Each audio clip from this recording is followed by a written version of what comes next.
आज मैं आपको ऐसी राज की बात बताने जा रहा हूं जिसके बाद मेरी गारंटी है कि दुख तो आपके पास नहीं रहेगा, रोग मुक्त हो जाएंगे, किसी तरह का दुख आपके पास नहीं रहेगा। लेकिन इसको ध्यान से सुनना। बहुत लोगों ने बार बार पूछा है कि एक बार दोबारा से बताओ, एक बार दोबारा से बताओ। मैंने बहुत पहले ये बात बताई थी।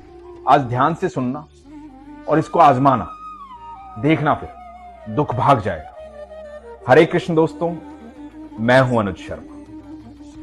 तो सबसे पहले तो आपको बताता हूं कि दुख जाता कैसे।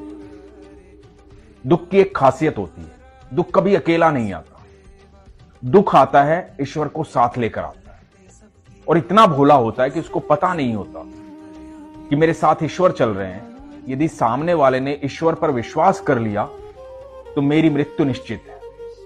इतना भोला होता है दुख। तो पहली चीज तो आप यह समझ जाओ कि आपको ईश्वर पर विश्वास करना होगा, क्योंकि आपकी जो मुस्कुराहट है वो दुख का अंत कर सकती है।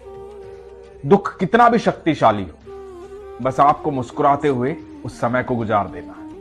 अब जो मैं उपाय आपको बता रहा हूं, इस उपाय को करना हो तो उपाय को ध्यान से सुनना। सबसे पहले तो ये जो मंत्र है भगवान श्री कृष्ण का, कृष्णाय वासुदेवाय हरे परमात्मने प्रणतः क्लेश नाशाय गोविंदाय नमो नमः। भगवान श्री कृष्ण से आप ये प्रार्थना कीजिए, मंत्र का जाप कीजिए, लगातार जाप कीजिए। दुनिया का कितना भी बड़ा कष्ट हो, वो कष्ट दूर हो जाएगा, ये गारंटी है। दूसरी जो बात मैं लॉजिकली आपको बताने जा रहा हूं वो ये है कि यदि आप थक चुके हैं दुनिया भर की जगह जाकर के, लोगों से सलाह लेकर के, उपाय करके, तो ये उपाय कर लेना, सब कुछ बदल जाएगा। कहीं से भी एक बांसुरी लेना। बांसुरी जो है वो ऐसी होनी चाहिए जो बजती हो। नॉर्मल बांसुरी मत लेना जो मंदिर के लिए दे देते हैं लोग, चढ़ा दो 10-20 रुपए की बांसुरी जो आती है, वो मत लेना। एक अच्छी बांसुरी लेना, बांस की बांसुरी लेना। और यदि आपकी क्षमता है और अच्छी बांसुरी लेने की, चांदी की बांसुरी लेने की, वो आपकी क्षमता पर है, लेकिन बांस की बांसुरी लेना, क्योंकि बांसुरी वैसे बांस की ही होती है। फिर श्रद्धा की बात।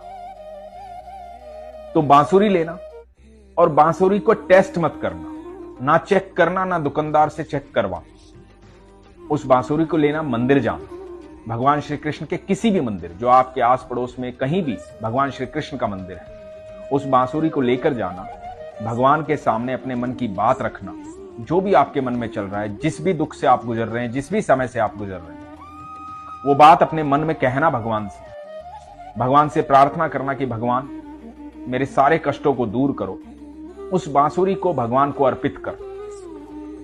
अर्पित करने के बाद वहां से आप चले आना, वो बांसुरी वापस मत लाना।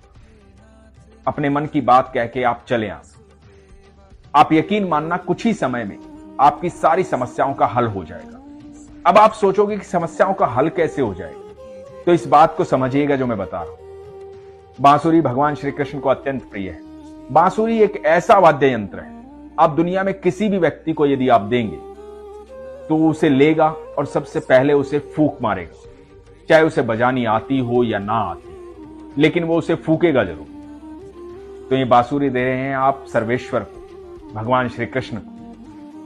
उनके होठों से लग करके बांसुरी जब बजती है तो अनंत ब्रह्मांड जो है वो सारा झूम उठता है। तो जब भगवान को आप ये बांसुरी देंगे और भगवान आपके नाम की बांसुरी बजाएंगे, तो जितने भी नक्षत्र हैं, जो ग्रह हैं, जो कुछ भी है, जो लोग बोलते हैं ना कि ये बिगड़ा हुआ है, ये बिगड़ा हुआ है, वो सब उस बांसुरी के चारों तरफ मंडराएंगे। और आपके नाम की जब बांसुरी बजेगी तो सारे दुख एक फूंक में गायब हो जाएंगे। लेकिन ये जो कुछ भी करें आप विश्वास से करें।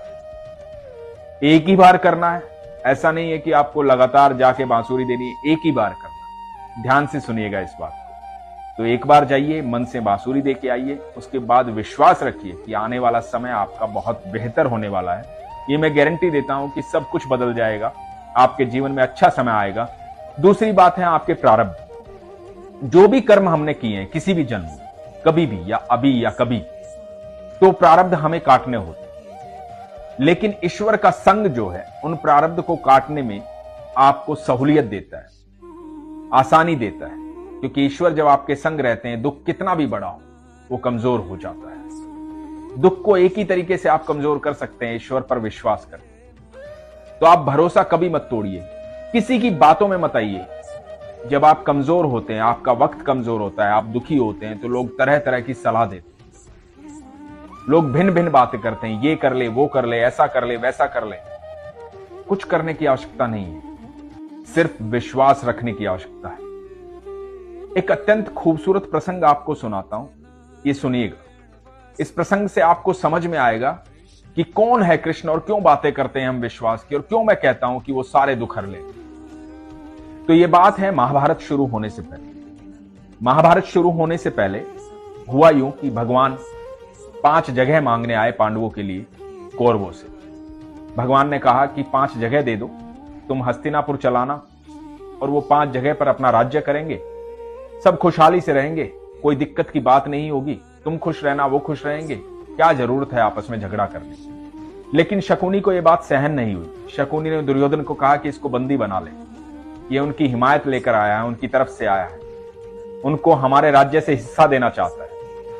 तो दुर्योधन ने बंदी बनाने के आदेश दिए। अब भगवान को कौन बंदी बना सकता? अनंत ब्रह्मांड के मालिक हैं वो। पहली बार भगवान श्री कृष्ण ने अपनी थोड़ी सी लाइट दिखाई, पहली बार ये बताया कि मैं हूं कौन और किसे बंदी बनाने जा रहे हो, तुम हो कौन। तो भगवान ने जब ये दिखाया तो सब चौंक गए।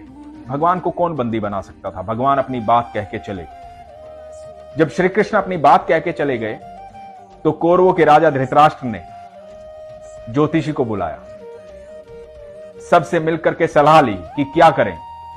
अब या तो युद्ध होगा या 5 जगह देनी पड़ेगी। तो ज्योतिषी ने कहा सुयोधन जो है, सुयोधन दुर्योधन का नाम था, दुर्योधन हम उनको उनके कर्मों के कारण कहते हैं।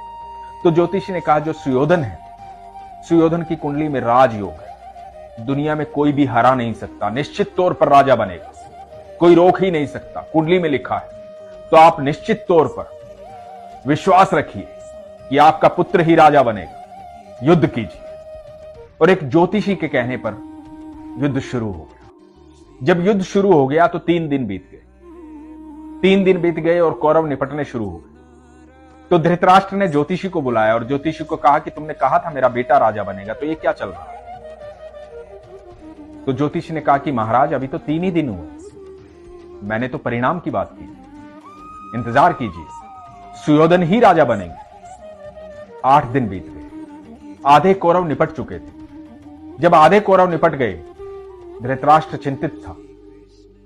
विदुर भी बहुत कुछ बता चुके थे, संजय भी बहुत कुछ बता चुके थे। ज्योतिषी को फिर से बुलाया गया। ज्योतिषी को पूछा गया कि ये बताइए कि आपने कहा था कि मेरा बेटा राजा बनेगा, 8वां दिन हो गया है, आधे से ज्यादा कौरव निपट चुके, अब क्या कहते हैं आप? अब क्या कहता है आपका ज्योतिष शास्त्र? तो ज्योतिषी ने एक बात कही, वो बात आप ध्यान से सुनिएगा।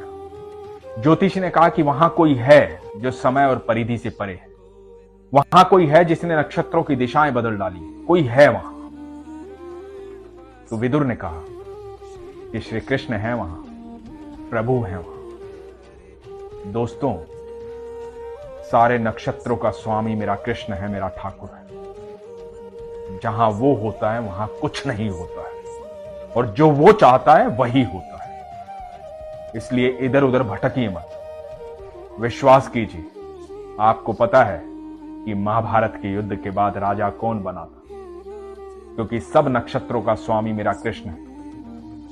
आप यकीन मानना, यदि आप दुखी हैं, परेशान हैं और आपकी समस्याओं का हल नहीं हो रहा है, आप सब जगह से हार चुके हैं, तो आज ही अपनी कुंडली को उठाइए और भगवान श्री कृष्ण के चरणों में रख दीजिए, समर्पित कर दीजिए उन्हें, क्योंकि सब नक्षत्रों के स्वामी वही हैं और आपका कोई कुछ नहीं बिगाड़ सकता जब आपके सारथी कृष्ण है, आपके साथ कृष्ण है। बस विश्वास रखिए, कृष्ण आपके साथ हर समय है। वो आपसे बेहद प्यार करते हैं। वो हम सब के पिता हैं, हम सब उनकी संतान हैं। हम इधर उधर भटके ना, इस सफर का आनंद लें और विश्वास रखें अपने पिता पर। बस यही तो मैं कहता हूं कि अपने विश्वास को मजबूत रखिए, अपना ख्याल रखिए। हरे कृष्ण।